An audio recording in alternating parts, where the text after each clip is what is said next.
Welcome to Tea with Honey. It's your girl HoneyDaVinci and I'm back with another video. So today I'll be doing another segment of the review and I'll be covering Red Table Talk Season 3 Episode 6. And this episode is based on how your relationship can survive quarantine.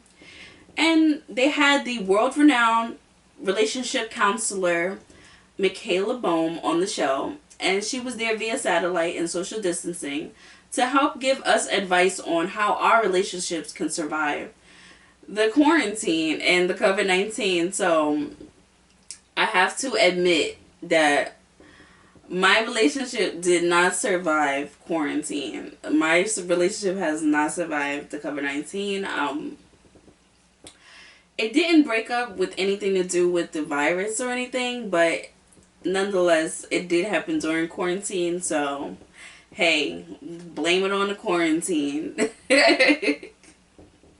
So I'm newly single myself, so maybe if she would have came out with this video about a month ago, we would have been straight. But, you know, I'm single, so get at me. So basically, a lot of people are going through the motions of being forced to be around their spouses more than they're used to, which you would think would bring some type of love and chemistry and, you know, circulation of affection and compassion and be a chance to really get to know each other. But instead, a lot of people are being around people who they genuinely just don't know as well as they thought they did, and they probably are getting on each other's nerves. Like, let's keep it real. And even Jada speaks about how she feels like she doesn't know who Will is at all, and she's realizing that. And a lot of people are taking it as, what does she mean she doesn't know him? How can you go 20 years and not know who your spouse is? That's not what she means. What she's saying is this Will. Everyone goes through stages. She probably knew the old Will very well and probably thought she knew everything about the old Will and what Will used to be into. And the same way you watch your kids grow up and today they like Pop-Tarts and then 3 years from now they don't like Pop-Tarts. Pop-Tarts are the most disgusting thing in the world. Or your kids might like LOL doll and then 3 years from now LOL dolls are the stupidest things in the world. People evolve. And so Will has evolved, and his likes and his wants and his thought process has matured or even just changed. And so she doesn't know who he is right now. And now that she's in quarantine, the ideals that she had for him based on stories from the past and things they've been through in the past, she realizing that, man, this is a completely different dude. I have to tap into that. And he's realizing that as well, that he doesn't really know her like that as either. And so they go on about that. They actually did have some special guests. They had a few couples on there. And the first couple they had on there was Pastor John Gray. Nearly 10-year marriage, John Gray has become one of the most popular pastors in America, known for his candid sermons. So why are you worrying about who he's sleeping with and who she's sleeping with and how she's living her life when you need to be handling how you live in your life? And him and his wife were on there, and they've been going through the motions of the quarantine. And so he broke down the fact that when her and him go through issues, because he's never had a father in his life, he always felt like he was doing a good job by being a provider and giving her the fancy cars and, you know, the diamond rings and the nice things in life. But she really just wanted him. And so when they would get into these heated altercations, he would flee. He would go travel, go do a show out of town, go somewhere, you know what I mean? That would be his way to escape. And then, you know, he would come home whenever he was done touring or doing shows or whatever. And by then, she'd be calmed down. And they never really addressed the problem. So, now that it's quarantine, he can't go anywhere. And so, butting heads. They're butting heads. They're really butting heads. And so they talked about different steps that you could potentially use to basically help your relationships out. And so Dr. Michaela Boehm, she was saying how your body goes through 3 potential phases when there's a pandemic or fear or anything involved. And that is fight, flee, or freeze. Now, the fight aspect, some people will attach themselves to this, and that will basically be becoming controlling, being aggressive, maybe arguing, you know what I mean? Because you're afraid, and so you're being controlling. You want to make sure that everyone's doing what you're supposed to do. If they're not doing it, you're yelling at them, you're arguing with them.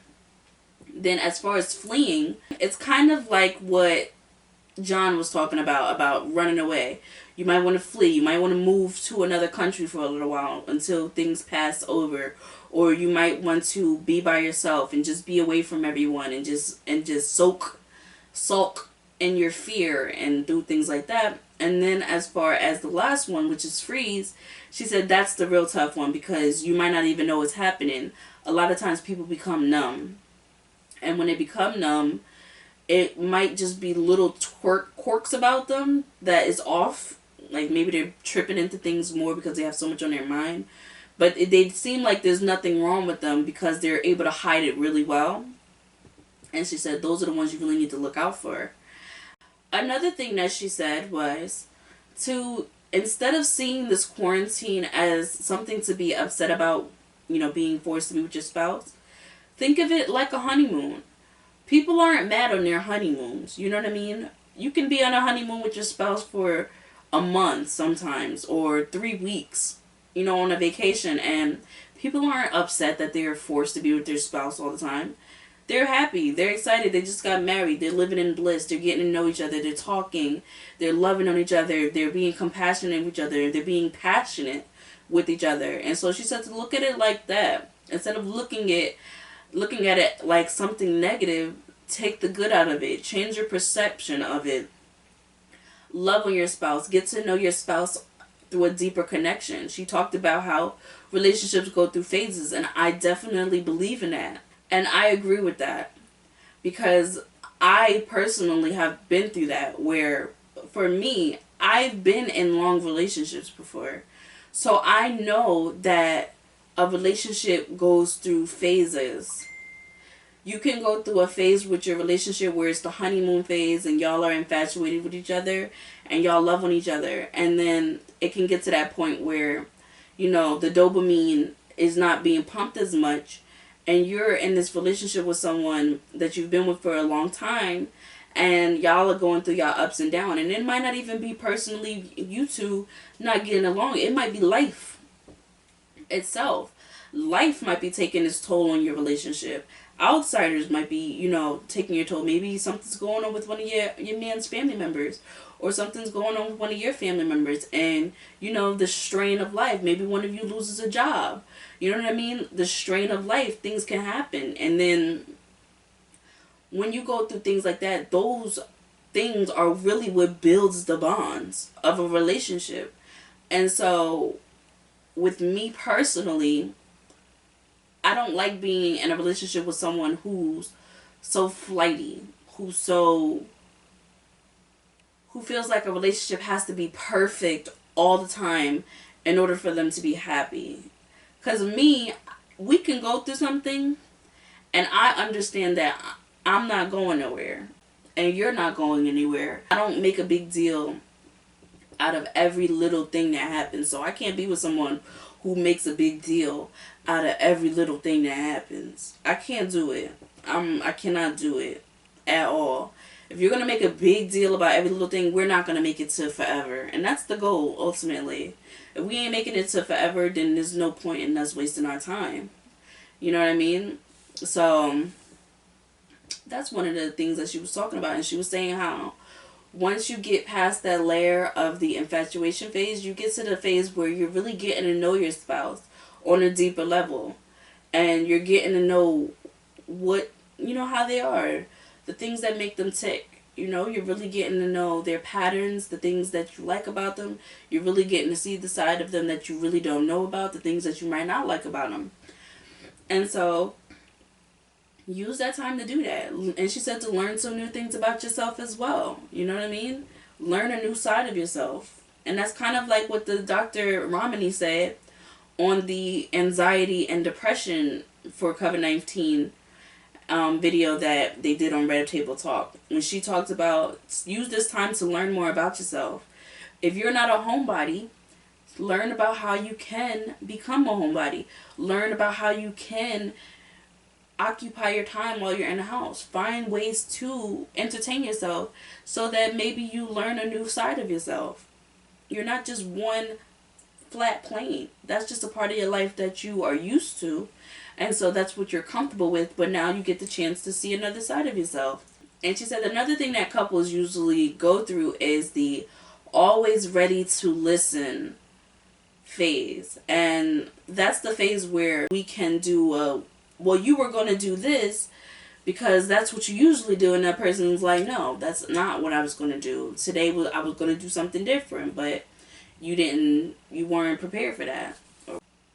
Another thing that Michaela also spoke about with the couples is a couples assignment. And she said another way that they could work on their relationship if they are going through a rough patch is to write down all of your favorite things about yourself.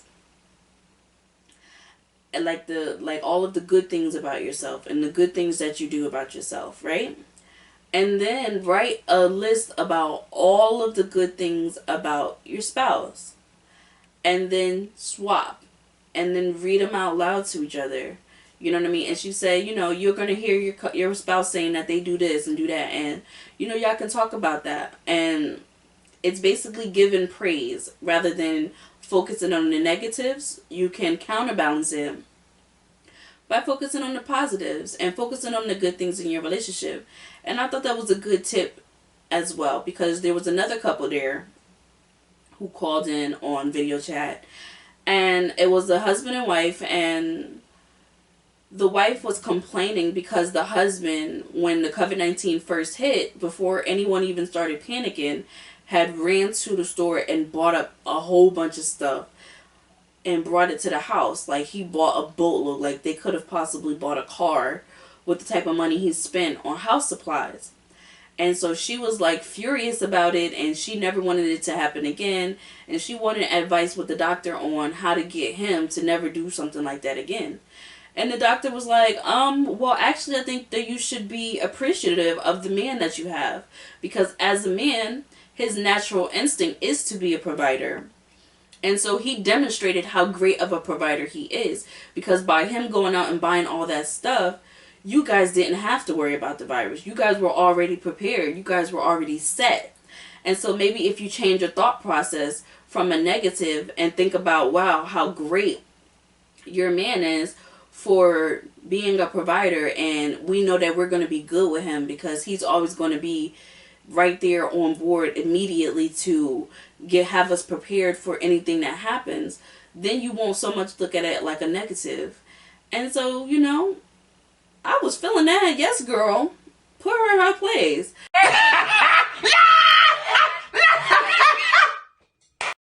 Because how ungrateful can you be? Your man went out to make sure that him and his family was okay, and you're complaining about it. So I thought it was a good thing that they had that talk with Dr. Michaela, and I feel like the man was very appreciative, and Jada gave him some praise as well. So there was another couple on there, two men who were in a relationship with each other, and they were talking about how they are polar opposites in regards to affection. And so they usually work a job where they hardly ever see each other, but that's good for them because it just works for their personality types. And so now they're always around each other, and it's causing conflicts, and they wanted to know ways to work things out because one likes to be very affectionate, wants to watch movies, wants to hang out, wants to cuddle and do all of these things. And the other one's cool with that, but a lot of the times he needs his space, and he likes to take a bubble bath and just chill and be out of the way of everyone. And so now that this quarantine is happening, he's not really getting that space to himself. His partner is just like always there. And so she gave them great advice. She advised them to pick a day, do interchangeable days. So let's say Monday's the one spouse who likes a lot of affection. That can be his day. So on Mondays, we do whatever he wants to do. He said to use your generosity to fulfill whatever they want. And she said on successful relationships, generosity is really the key to a lot of successful relationships. And by generosity, she's not talking about material things. She's talking about using your tools mentally, emotionally, and physically to give them what they want, or to go out of your way to make them happy. And so she said maybe on Monday you do the, all right, let's grab a movie and let's hang out and and chill out for today. And then on Tuesday will be the other spouse's day, where, all right, you have the spouse who likes a lot of affection, make your bath water and get the bubbles ready, and then they leave. All right, I'm going to go in the living room. I'm going to leave you alone. You have your space. You have your time. And then you allow your spouse to have that space and time apart. And then on Wednesdays, back to the other spouse. And the days interchange. And I feel like that was some great advice to help out with the relationship, you know. And she talked about communication is very important in a relationship, as we all know. Relationships without communications will not survive, okay? You need to tell your spouse what you feel, and you need to be able to say it in a way that is productive and that is not defensive and not argumentative, and is in a way that they can receive it. You know what I mean? And so, but you definitely have to say it. And she said maybe you aren't able to say it straight out of your mouth. If that's the case, write it down. Just put it in a letter. Do a text message. Find a way to say what you need to say, because it is not your spouse's responsibility to know what you're thinking. It is your responsibility to let your spouse know what you are thinking and how you are feeling.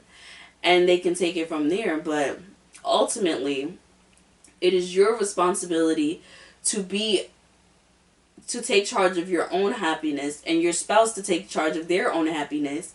And then y'all come into each other's lives and as happy people, and accommodate each other and love on each other in a way like that. And with Pastor John Gray, what he was saying is that he had a lot of baggage with him, emotional baggage, being that his father wasn't there. And so he wasn't even aware that he was bringing this baggage into his relationship. And a lot of times with situations like that, it's very important to focus on your personal self-worth. And he talked about that as well. It's important to work on yourselves, because